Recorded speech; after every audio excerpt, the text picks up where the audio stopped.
मीरपुर नाम के शहर में तेजस अपनी पत्नी नीरू के साथ रहता था। पति पत्नी दोनों ही नौकरी करते थे। एक दिन तेजस गांव अपनी माँ के पास फोन करता है। हेलो, प्रणाम माँ।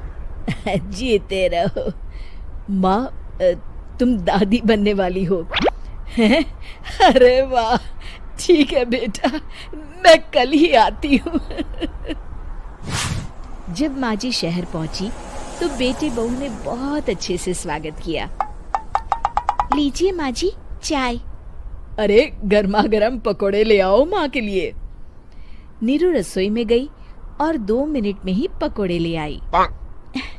जी ये लीजिए। बहू, जादू से बनाए हैं क्या? अभी तो रसोई में गई थी। यम्मी। माँ जी, शीला रसोई में पकोड़े तल रही है, मैं बस लेकर आई। हे भगवान, मेरा धर्म भ्रष्ट कर दिया तूने। अब तो गंगा जल से शुद्धिकरण करना होगा। दूसरे दिन, माँ जी मैंने नाश्ता बना दिया है, ऑफिस जा रही हूँ। पर अभी तो घर का सारा काम पड़ा है। शीला आती ही होगी, झाड़ू पोछा बर्तन कपड़े वो सब कर लेगी।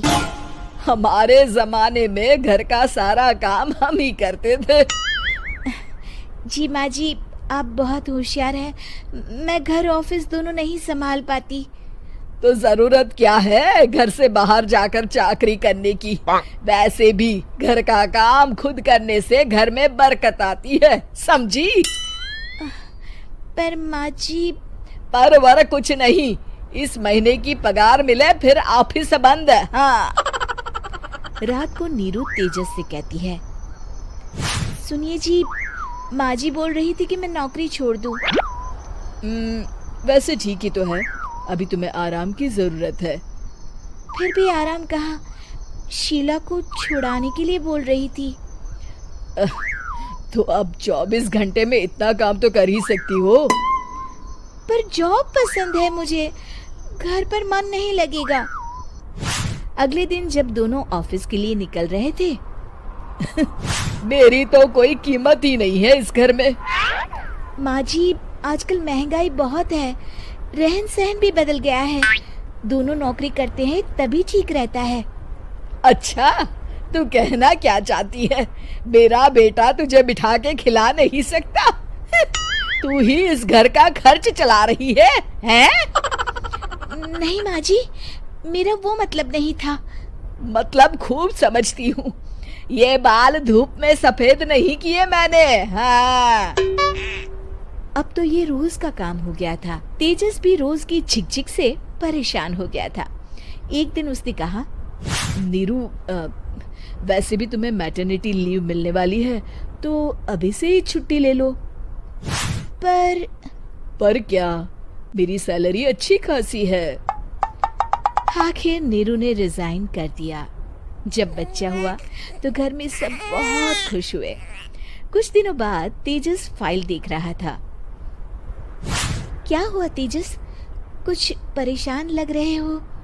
हाँ, वो हमारी जितनी सेविंग्स थी वो तो हॉस्पिटल में और छठी के फंक्शन में खत्म हो गई है नीरू।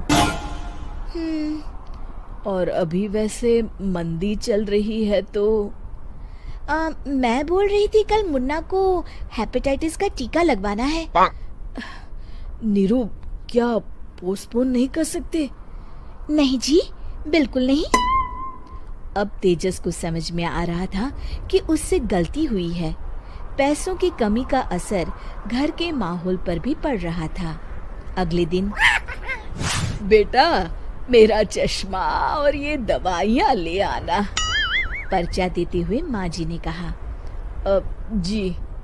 तेजस, मुन्ना के लिए दूध का डिब्बा और डायपर भी ले आना, और ये किराने के सामान की लिस्ट है, इसे भी लाना है।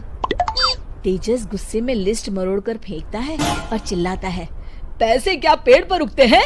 ये ले आना, वो ले आना। अरे पर ये जरूरत का सामान ही है। वो गुस्से में बिना कुछ कहे ऑफिस चला गया। अरे लंच तो ले जाइए। नीरू दौड़कर डिब्बा पकड़ाती है। एक दिन खाना खाने के बाद, नीरू, अब तो मुन्ना कुछ बड़ा हो गया, तो अब तुम वापस ज्वाइन कर लो ना जॉब। पर इस रिसेशन में जॉब मिलना बहुत मुश्किल है। ट्राई तो करो। फिर मुन्ना? माँ जी है ना, और एक फुल टाइम मेड भी लगा लेंगे। पर माँ जी, उन्हें तो पसंद नहीं। तभी माँ जी वहाँ आ जाती है और प्यार से नीरू के सर पर हाथ फेरते हुए बोलती है, अब मेरी समझ में आ गया बहू, पहले के और अब के समय में अंतर है। तुम काम शुरू करो, मुन्ना की जिम्मेदारी मेरी। मेरी प्यारी माँ जी। ये कहकर नीरू उनके गले लग गई। शिक्षा, परिवर्तन संसार का नियम है, हमें भी समय के साथ चलना चाहिए। उम्मीद है कि आपको हमारी ये कहानी पसंद आई होगी। कृपया हमारे चैनल को सब्सक्राइब करें और सभी अपडेट्स के लिए बेल आइकन जरूर क्लिक करें। और हाँ, वीडियो लाइक और शेयर करना मत भूलिएगा। Bye bye.